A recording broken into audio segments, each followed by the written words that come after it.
What's going on? It's Astronaut H, and this is the What More Do You Want Network. Now, in this video, I will be discussing the game between the Chicago Bulls and Detroit Pistons, and of course, you guys know that this is my Bulls report. Now, the Chicago Bulls are coming off of a win versus the Toronto Raptors in overtime, which saw Alex Caruso hitting the game-winning shot eventually.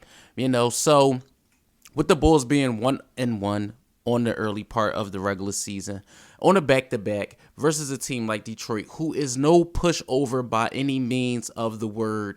They are much, much more improved than they were a year ago. I know they don't have any, legit all-star caliber players, but they do have a young core that's very promising, starting with guys like Cade Cunningham, the emergence of Jalen Duren, who's more than proven himself as a big in this league, is still under 21 years old.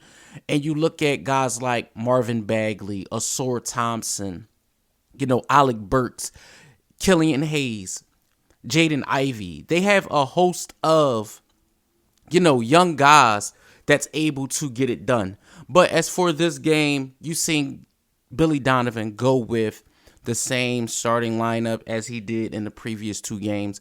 I still think there needs to be some sort of shakeup with the starting lineup, but it was Kobe White going out there with Zach LaVine, DeMar DeRozan, Patrick Williams, and of course, Nikola Vucevic. Now, on the onset of the game, you did see Zach LaVine with the first basket for the Bulls. Jalen Duren did get the first basket for the Detroit Pistons, and we were off and running.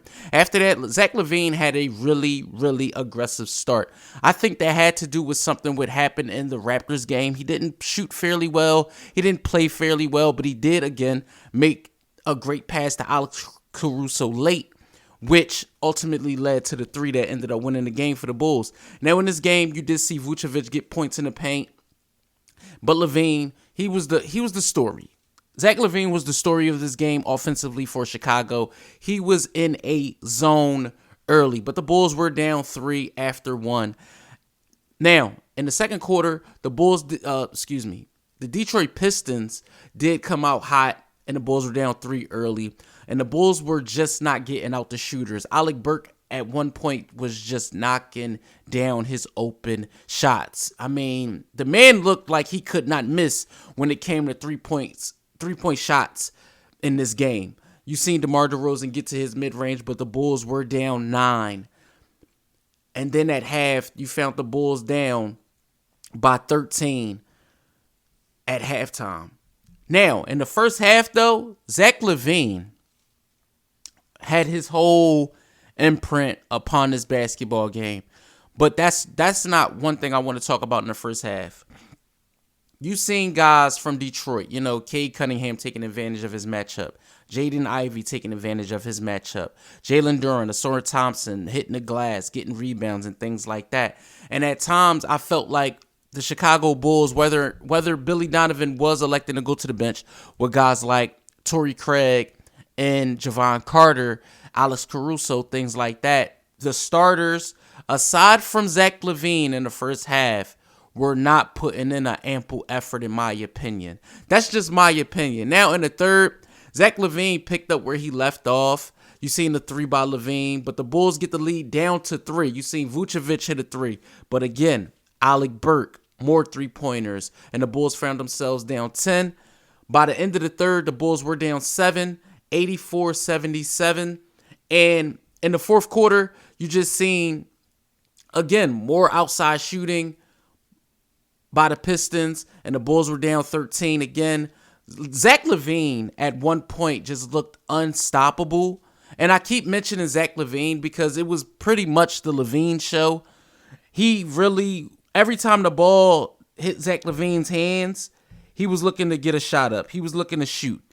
DeMar DeRozan's offense did start to come along late in this game, but the Chicago Bulls just did not have enough in this particular game, and they lose 118-102 to the Detroit Pistons. The Chicago Bulls are now 1-2 on the early part of the season, but it's something I really want to get into in tonight's game as I look over the box score and I look at Patrick Williams not scoring.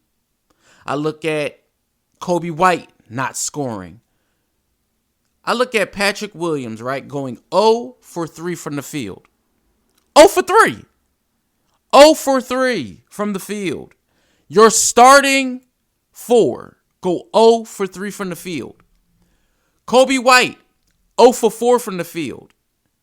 That cannot happen. That cannot happen when you have two guys that are starters in the NBA and they are not scoring. That cannot happen. That is unacceptable. If you're Billy Donovan, you have to look for a different option at both those spots. Whether it's starting Ayo Dosunmu, whether it's starting Torrey Craig, Javon Carter, Alex Caruso, the Bulls need some type of influx of talent at those two positions.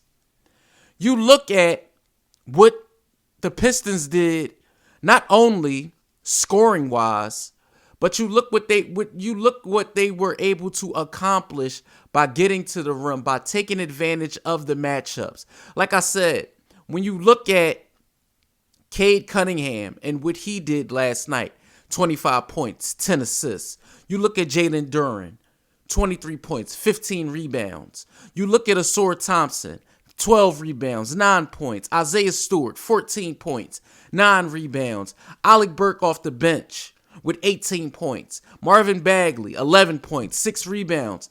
The Bulls just could not stop the onslaught, which were the Detroit Pistons in this particular game. This is the second blowout that the Bulls have endured over the last 3 games.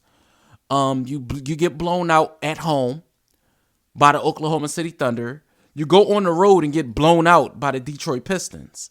At this point, there has to be some sort of shakeup if you are the Chicago Bulls and the front office, coaching staff. Something has to be done in the sense of when are they going to get it right? When are the Chicago Bulls going to figure out this is the moment where you have to take advantage of not only DeMar DeRozan's time, Vucevic's time. You know, you signed Zach LaVine to the contract. He had 50 plus, but they lost. You know, kudos to Zach LaVine and what he did offensively. But there's still a lot of glaring holes. If you are a Chicago Bulls fan like I am, and you want to see them be, good, competing, playing good basketball, being team-oriented, and things like that, you have a team meeting after the first game of the season. I don't know how many more team meetings you need to figure out that something has to be done. Meaning with Patrick Williams and Kobe White, I think they do not need to be starters for this particular team. I think that the Chicago Bulls need to address a more prototypical point guard. Somebody to get the guys where they need to be in their particular roles. The Chicago Bulls just did not look like they were a team in sync last night, or in the previous game, excuse me. They just did not look in sync versus the Detroit Pistons at all. You look at Zach LaVine, he had 51. You look at Nikola Vucevic with 12 and 4 rebounds. You look at DeMar DeRozan with 20 points, 2 rebounds, and 4 assists. There are no more double-digit scores for the Bulls in this particular basketball game. That cannot happen. So, like I said, they need to address these issues sooner rather than later, because they're going to look up and find themselves behind the 8 ball. These teams in the Eastern Conference are much better this season, and you just cannot falter to a below 500 record early on in the year, because you will find yourselves in a similar position or even worse than last year. So let me know what you guys think in the comments down below. Chicago Bulls fans, NBA fans, Detroit Pistons fans, or if this is just your first time tuning into this channel, let me know what you think in the comments down below. Don't forget to like, comment, subscribe, hit that notification bell so you can know anytime a video is being uploaded to this channel. is Astronaut H. This is the What More Do You Want Network, and I catch you guys on the next video.